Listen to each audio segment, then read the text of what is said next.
Chers collègues, le rapport d'orientation budgétaire doit être, ou plutôt devrait être, l'occasion de donner à voir les présupposés qui présideront à l'élaboration du futur budget de la ville.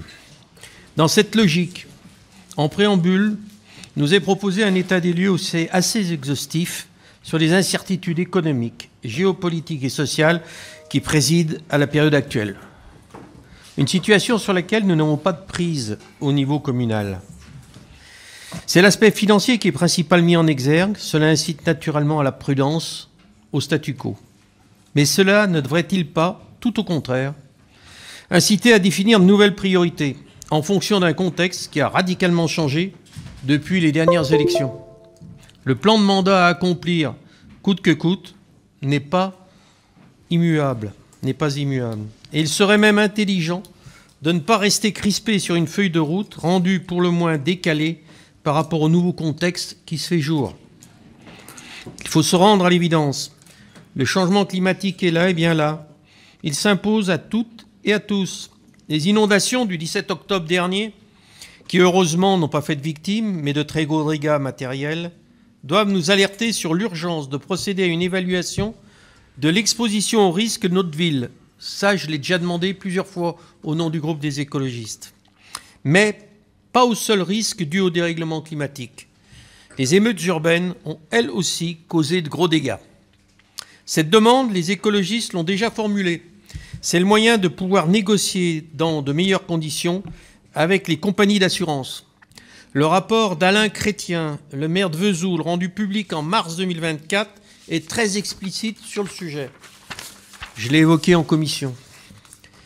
Faute d'anticipation, des risques jusque-là aléatoires, donc assurables, sont devenus trop prévisibles et ils incitent les assureurs à résilier leurs contrats et ou à ne plus vouloir s'engager.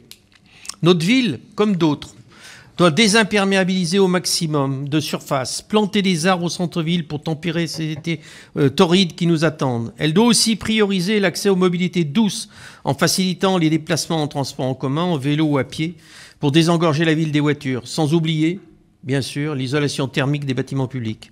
Enfin, si la vallée du Furan est, entre guillemets, protégée des inondations par le barrage du gouffre d'enfer, devenu écrêteur de crues, c'est sa vocation maintenant, qu'en est-il de la vallée parallèle du Furet?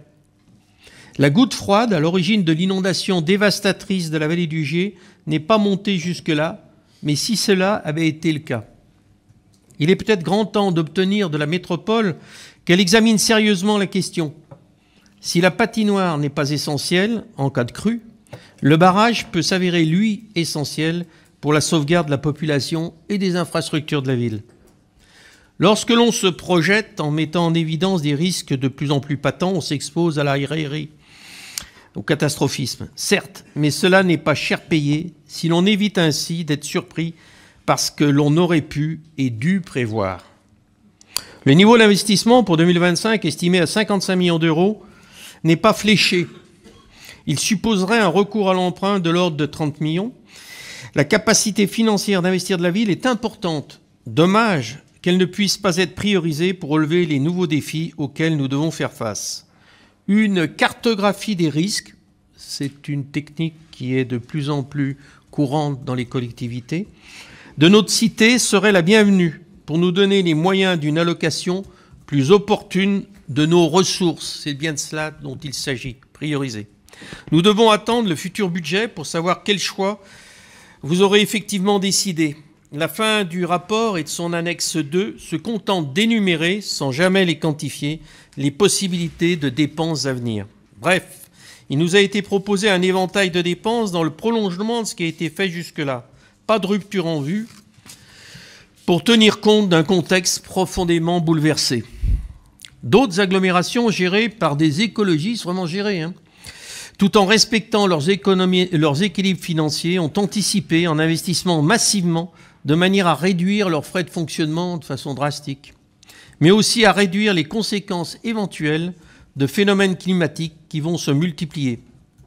Le retard pris dans ces domaines par notre ville doit être rattrapé au plus vite, sous peine d'être condamné à des choix autrement plus douloureux dans le futur. Merci.